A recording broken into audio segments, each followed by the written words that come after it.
If you're curious about the intricacies of human emotions, aggression, and how our brains dictate our behaviors, then this podcast episode with Dr. David Anderson is a treasure trove of insights.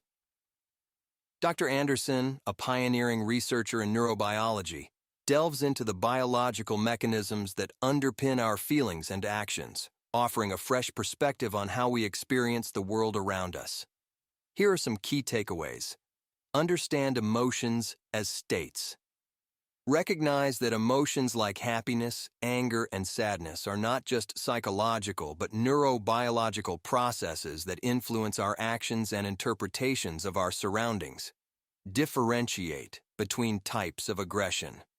Recognizing the difference between defensive and offensive aggression can lead to better understanding of personal and societal conflicts, emphasizing the need for tailored approaches to addressing them. Appreciate the role of hormones beyond stereotypes. The common myths around testosterone and estrogen influencing aggression and placidity are far too simplistic.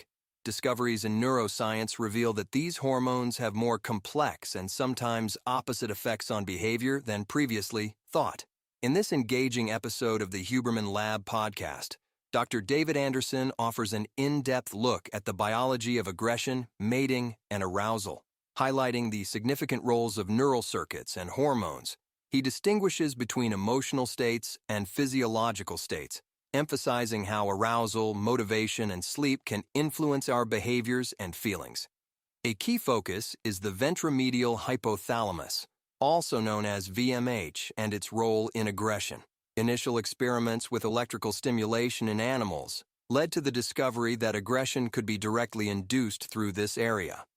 The introduction of optogenetics, allowing for precise neuron activation, further revealed how specific neural pathways can trigger and regulate aggression. Dr. Anderson explores the nuances of aggression, differentiating between offensive, defensive, and predatory types. Notably, optogenetic stimulation in certain VMH areas causes offensive aggression in male mice, highlighting the complexity of aggressive behaviors and their neural regulation.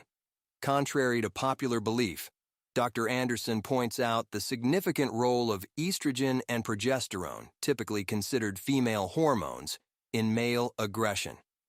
This suggests a more intricate interaction of hormones in aggression than previously thought, challenging the dominant view of testosterone as the primary aggression hormone. The podcast also touches on the transformation in female mice from virginity to motherhood, which activates aggression during nursing, demonstrating hormonal and neuronal shifts that prompt this behavioral change. The link between social isolation and increased aggression through the neuropeptide tachykinin in both flies and mice is discussed as a potential target for therapeutic intervention. This highlights the broader implications of these findings for mental health, suggesting that understanding the biological mechanisms of aggression could lead to new treatments for psychiatric conditions, where aggression management is key. Dr. Anderson's insights provide a comprehensive overview of the biological foundations of aggression, mating, and arousal, underscoring the complexity of these behaviors and the potential for novel therapeutic approaches in mental health.